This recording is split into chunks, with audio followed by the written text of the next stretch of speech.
Contradicción difusa en materia de pruebas. A modo de introducción me gustaría mencionar que la contradicción es el derecho o la opción que tienen las partes de hacer ver su desacuerdo o su acuerdo con los medios de prueba o con la prueba misma. La contradicción se puede ejercer de dos formas, de una forma concreta o de una forma difusa, la cual es la que voy a explicar a continuación.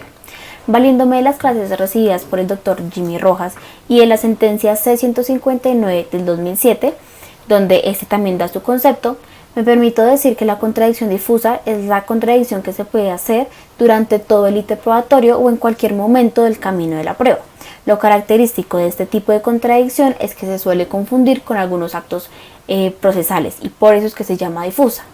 Ahora, antes de ejemplificar cómo funciona este tipo de contradicción, me gustaría recordar el ítem probatorio, donde encontramos entonces la solicitud y el aporte de pruebas, el decreto, la práctica, los alegatos de conclusión y la valoración que deberá hacer el juez de las pruebas plenas y de los alegatos de conclusión. Ahora sí, paso a ejemplificar en cada uno de los pasos cómo se surtiría esta contradicción difusa. En el primer paso, que es la solicitud del aporte de pruebas, decimos que podríamos evidenciar esa contradicción en la posición que puede hacer una de las partes al decreto de pruebas. Entonces, ¿cómo funciona? El demandante, al presentar su demanda, puede solicitar y aportar sus pruebas. En la contestación de la demanda, el demandado igualmente podrá solicitar y aportar sus pruebas, pero adicionalmente podrá solicitarle al juez que no decrete las pruebas solicitadas por el demandante, bien porque para él resultan superfluas, impertinentes o inconducentes.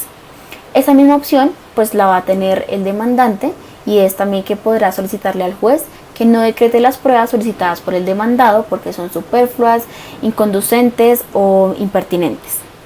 Este mecanismo lo encontramos reflejado en el artículo 359 del Código de Procedimiento Penal.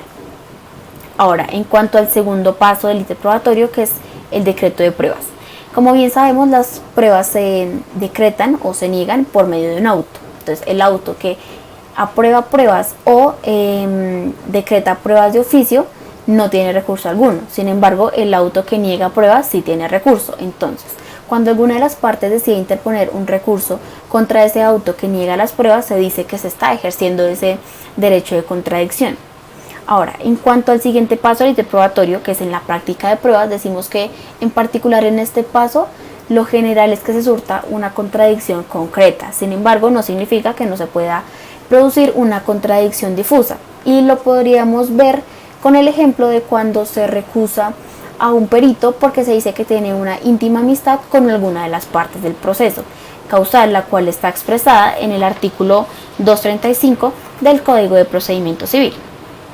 Ahora, en el siguiente paso, donde encontramos los alegatos de conclusión, decimos que para este momento ya se tienen plenas pruebas. Sin embargo, no significa que no se pueda seguir ejerciendo la contradicción, porque precisamente una característica de este tipo de contradicción es que se pueda ejercer en cualquier momento del ítem probatorio, en cualquier momento del camino de la prueba. Además, siempre se va a estar buscando que se alcancen los elementos extrínsecos de la prueba, y es que ésta alcance su existencia en el proceso, que sea válida y que sea eficaz. Ahora, por último, tenemos la valoración que hace el juez. Y decimos que el juez es posible que se equivoque o que sí que se equivoque en su fallo. O sea, siempre va a existir ese margen de error. Entonces, cuando alguna de las partes decida criticar esa valoración hecha por el juez interponiendo un recurso debido, se dice que se está ejerciendo el derecho de contradicción. Además, decimos que se puede criticar esa valoración del juez, bien porque se piensa que se hizo una indebida apreciación probatoria, violando la ley directa o indirectamente, lo cual esto es precisamente lo que tutela el recurso de casación. Ahora, como fin de este tipo de contradicción, decimos que es el de primero hacer la prueba más fuerte, no la hace plena. La contradicción que hace plena la prueba es la concreta. Esta la hace más fuerte o la depura. Además, lo que busca este tipo de contradicción es alcanzar los elementos extrínsecos de la prueba, y es que sea existente, que sea eficaz y que sea válida. Entonces, eso sería básicamente un resumen de cómo funciona la contradicción difusa en materia de pruebas.